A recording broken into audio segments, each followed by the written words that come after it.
In last week's video, we started leveling and laying out our I-beam structure, which is going here to support the overhead bus bars, the rooftop heat exchangers, and also our water pipes, which are bringing the cold and hot water into the cooling system. So the floor here is not level, so we've been having to work on making sure that each one of these plates is going to be in a level position. In last week's video, we were backsighting using the laser to find the highest point. We thought the highest point was this one, but we actually discovered that this is 9 millimeters higher. So we've shifted now to here. This is our highest point.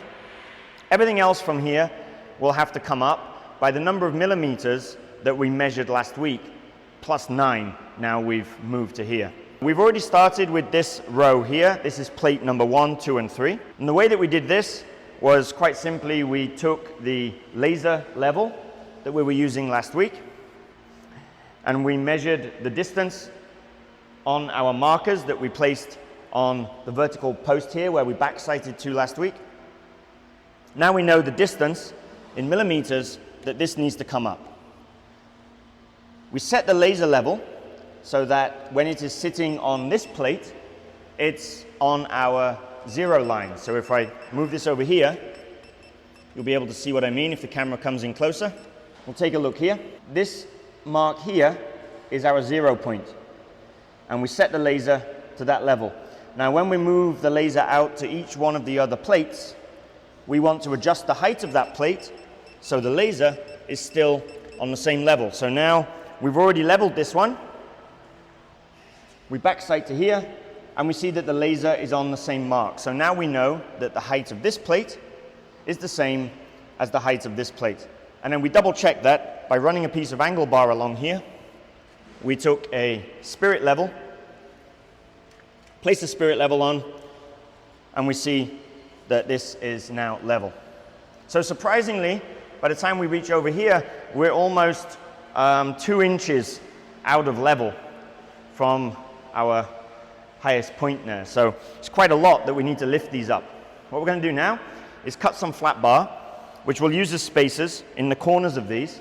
We get them all leveled. And then tomorrow, we'll proceed then with marking the exact location of the plates, drilling the holes, putting the expansion bolts in, and then we can get each one of these plates set in place.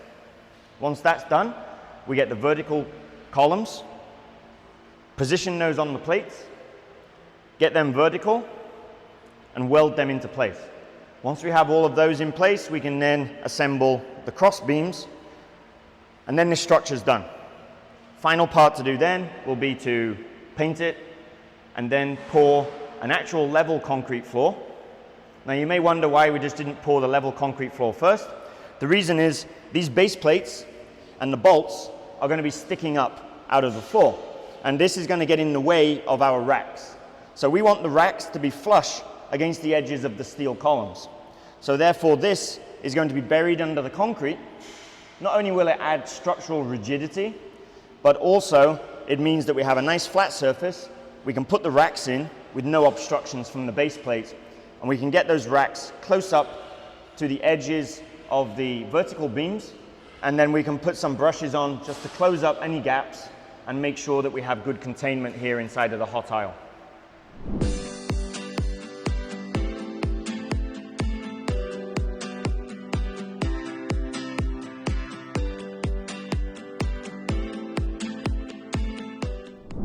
Now the guys behind me, as you see, are welding.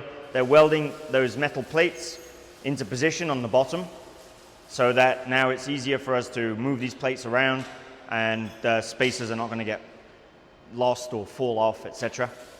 So once they're done welding all of those in place, we put all of the plates back. We'll get out the girders and beams and start measuring everything. So make sure all of the plates are properly in their final position, centered also on the fan wall, and then we'll mark the center point of each one of the bolt holes. So tomorrow we're ready to start drilling, putting in the expansion bolts, and fixing these plates into position.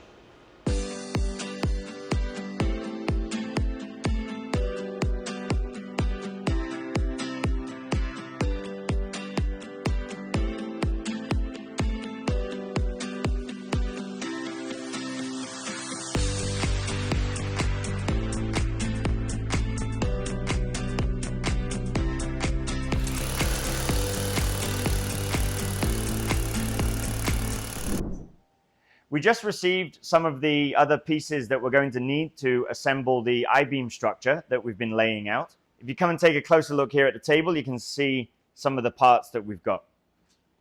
So we'll just go over these. Here we have a bolt resin. It looks something like this. Get one out of this packet here. So here we have the bolt resin. So it comes in a vial. So we're going to drill the hole in the concrete.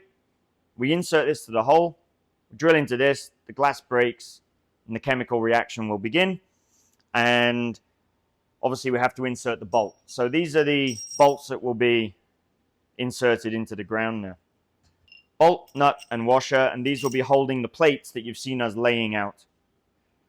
So we have to make sure now that we drill the holes accurately, because once these are set in place, there's no getting them out anymore, and these have to line up exactly with the holes in the plates. So we can put those plates into the positions that we planned on them having.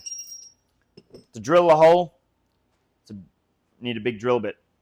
So this here will be the drill bit that we use, steel carbide tip, so we can get down, punch a hole into the concrete slab, insert these, and insert the bolts. In addition to this, we also have these bolts. We got them done in black so that they're going to blend in with the rest of the data center structure. And these are for actually bolting together the cross beams to the columns. So on the ends of the beams, we have plates which have holes in. On the vertical columns, on the flanges, we have holes. We can insert these bolts, tighten these up, and this will hold the cross beams in place. So these are all of the pieces that we need to assemble the structure that's going to be holding up the heat exchangers and also the bus bars, etc., on our hot aisle containment pod.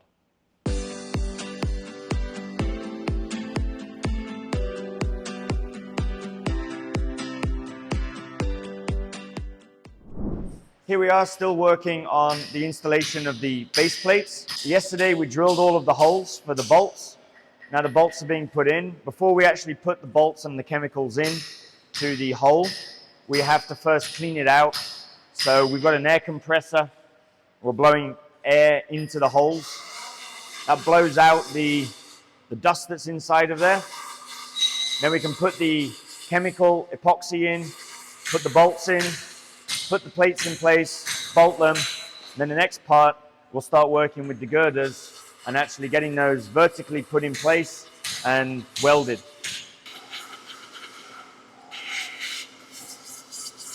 So one of the problems that we've come up against, because we are working with an existing building, is that actually this slab is only 4 inches thick. So when we've drilled through, we found that underneath here, there's just dirt. So what we're doing now is blowing out the dirt that's down there, putting in some gravel, and then compressing that gravel and getting it to the hole down to the right depth, so we can put in the chemical epoxy.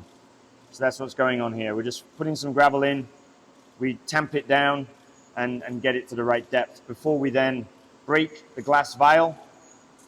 After the glass vial is broken, we put in the bolts, which is what's going on over here. So we've got all these plates to put in today, hopefully. These will all be finished.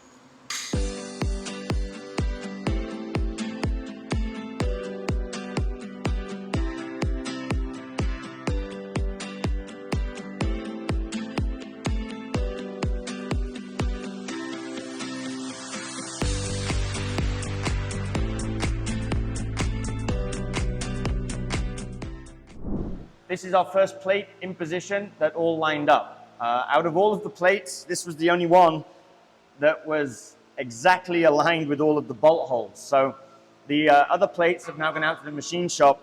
We're having the holes adjusted slightly. It's difficult to drill the holes accurately enough to fit precisely to the holes that were made in these. So the base plate should have actually been made with a slightly larger hole, or an oval hole, so there would have been a little bit of play because it was very difficult to drill the hole into the floor and set these bolts in exactly the right place. Once those are back, we'll finish bolting all of these into position.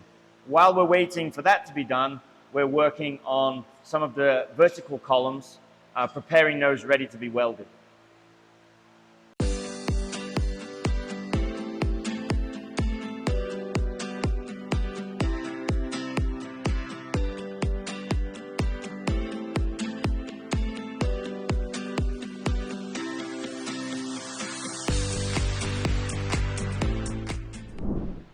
So what we're doing here is preparing the beams ready to be welded into place, actually the columns.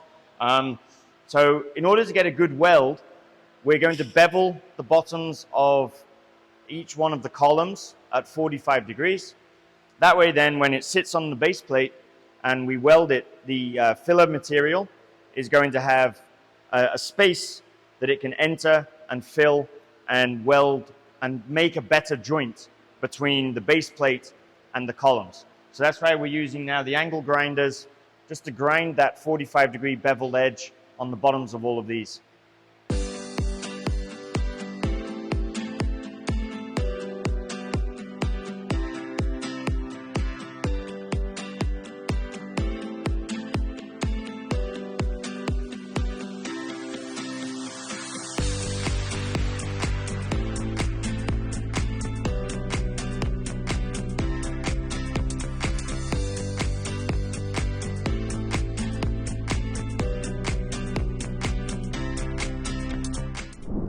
That's our construction update for this week.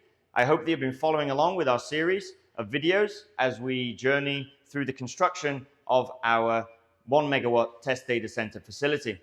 So at the moment, we're still in the construction phase, but as we progress through these videos, we're going to be transitioning less from the construction and more onto the actual data center operation, how the AKCP devices and equipment can be used, and how AKCP technology is deployed in the data center, ultimately how it can monitor, not just provide alerts when things go wrong, but also as well help you analyze the performance of your data center and save energy. So thanks for watching the video today.